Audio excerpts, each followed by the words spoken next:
UPSC exam में 663वां rank लाने वाले अंकित आनंद पहुंचे अपने गांव। बधाई देने वाले लोगों को लगा तांता, खुश दिखे परिवार वाले।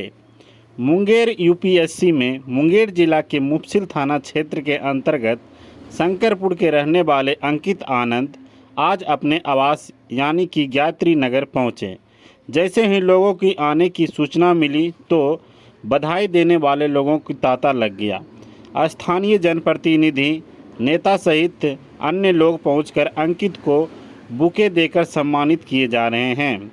मौके पर उन्होंने कहा कि आज अंकित ने गांव शंकरपुर और मुंगेर जिला का नाम रोशन कर दिया। बताते चलें कि अंकित के पिता वीरेंद्र यादव अवकाश प्राप्त बैंक अधिकारी हैं, जो अभी अपने पैतृक आवास शंकरपुर के साथ गायत्री नगर में घर बनाकर रहते हैं।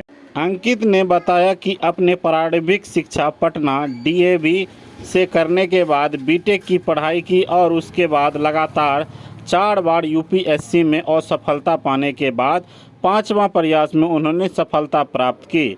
साथ ही बताएं कि युवाओं को कभी हार नहीं मानना चाहिए। पिता ने यह कहा कि क्षण काफ़ी उत्साहपूर्ण है। बच्चों पर शुरू से ही ध्यान देने की आवश्यकता है। साथ ही बच्चों को हमेशा हौसला बढ़ाना चाहिए ताकि वो अपने मुकाम को हासिल कर सके। वीडियो के माध्यम से आप देख सकते हैं, यही है अंकित आनंद, जो कि यूपीएससी एग्ज़ाम में 663वां रैंक लाकर मुंगेर जिला के साथ साथ अपने माता पिता का नाम रोशन कर दिया। वहीं आपको बताते चलें कि यह जो आप खबर देख रहे हैं, यह खबर मुंगेर स्टार न्यूज़ के माध्यम से देख रहे हैं। अगर आप हमारे चैनल पे नए हैं तो चैनल को ज़रूर सब्सक्राइब कर लें, क्योंकि मुंगेर स्टार न्यूज़ इस तरह की हर छोटी बड़ी अपडेट आप तक लाते रहती है।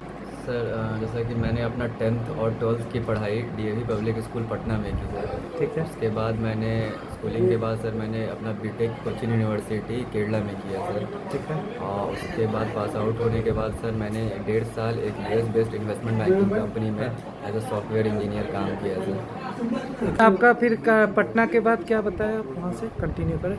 सर 10th और 12th की पढ़ाई डीएवी पब्लिक स्कूल पटना में की। हाँ। उसके बाद मैंने अपना बीटेक कोचिन यूनिवर्सिटी केरला से की सर। और पास आउट होने के बाद मैंने 1.5 साल एक US based investment banking company में एज अ सॉफ्टवेयर डेवलपर काम किया सर। अच्छा।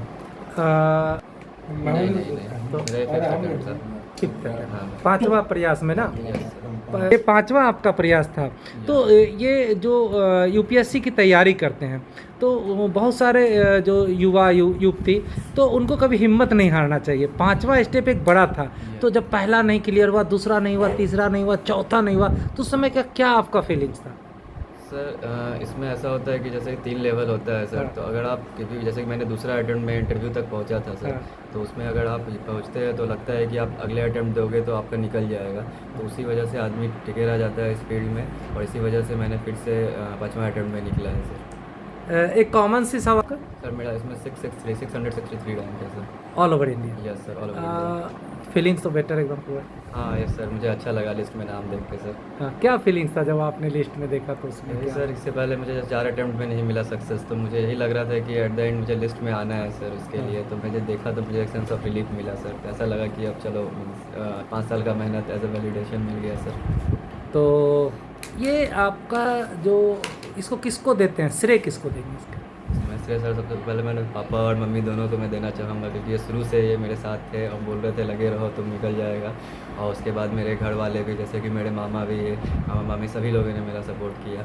यूपीएससी एक बड़ा सपना होता है युवाओं का। Yes sir. और बहुत महंगी पढ़ाई होती है। Yes sir. और पिताजी आपके बैंक में मैनेजर थे। Yes, कभी ये परेशानी होती थी कि पापा परेशान हो रहे होंगे, पैसा बहुत ज़्यादा लग रहा है, हम क्लियर नहीं कर पा रहे हैं, थोड़ा इस साइड से भी आप देखते होंगे? यस सर, ये हमेशा से लगता रहा, क्योंकि सर इस फील्ड में सर यूपीएससी का तैयारी करने के बाद आपका जब 2-3 साल लगता है तो आपको लगता है कि आपको भी पेरेंट्स को सपोर्ट करना चाहिए फिनेंशियली इस फील्ड में। तो उसमें आप कर नहीं पाते हो क्योंकि आप इस फील्ड में पड़े रहते हैं। तो इसमें सर वही है सर कि अगर आप लगे रहोगे तो एक उम्मीद रहती है कि आपका जब लगेगा एट द एंड तो आप अच्छा आपका भी फिनेंशियली सिक्योर हो जाओगे सर। उसी उम्मीद में मैं लगा रहा है सर। अब आप यूपीएससी आप देखते हैं उनको? सर जैसे कि मुझे पता चल गया कि इस फील्ड में कि इसमें एजुकेशन का कितना इंपॉर्टेंट रोल है सर, हाँ। क्योंकि मैं इस एजुकेशन को ही करके मैं आज इस पोस्ट पे पहुंचा हूं सर। तो इसीलिए मेरा सबसे बड़ा प्रायोरिटी एजुकेशन रहेगा सर, ताकि क्योंकि इंडिया में सर सभी को एजुकेशन इक्वली नहीं मिल पा रहा है सर, तो इसीलिए मेरा सबसे बड़ा प्रायोरिटी एजुकेशन रहेगा सर। शिक्षा पर आप बेहतर काम यस करें। सर। Thank you. अच्छा, एक सर पहला चीज़ जिसमें सर अपने सेल्फ बिलीव सबसे इम्पोर्टेंट है, क्योंकि हाँ। अगर आपको ये सपना देखते हो तो उसके लिए आपको अपना 100% देना पड़ेगा सर, तो तभी जाके सर वो आपका पूरा होगा सपना। और रहा सवाल सर आपके दूसरे सवाल का कि क्या ना करे सर, तो इसमें सर मैं यही बोलना चाहूँगा कि कभी हार नहीं मानने वाला सर, लगे लगने वाला सर, तो मैं ये मैसेज देना चाहूँगा सर। Thank you. निश्चित रूप से गौरवशाली है हाँ। और सभी पिता को ऐसा सोचना चाहिए हाँ। और बच्चे के प्रति ध्यान देना पड़ता है, ध्यान दिया हमने और देना भी चाहिए और हौसला बढ़ाते रहना चाहिए। हाँ। फेल पास तो होते रहता है, लेकिन कभी न कभी तो पास होना ही होना है। तो ये एक बहुत बड़ी चैलेंज हो जाता है कि हमको घबराना नहीं है, नहीं तो फिर बच्चे में जो शक्ति है ना हाँ। वो रहते हुए भी छीन हो जाए। तो हम नहीं टूटे चाहे जो हो जाए। हाँ। और यदि हमारे साथ परेशानी भी है, आर्थिक परेशानी भी है, तो हम कभी ये व्यक्त नहीं करेंगे घर में कि हमारे साथ कोई परेशानी है या दिक्कत है। चलिए, बहुत गर्व है। गर्व है। ठीक है, बहुत लोग बधाई का दाता लग रहा है, लोग आ रहे हैं बधाई देने के लिए। वो तो आप लोग की महानता है।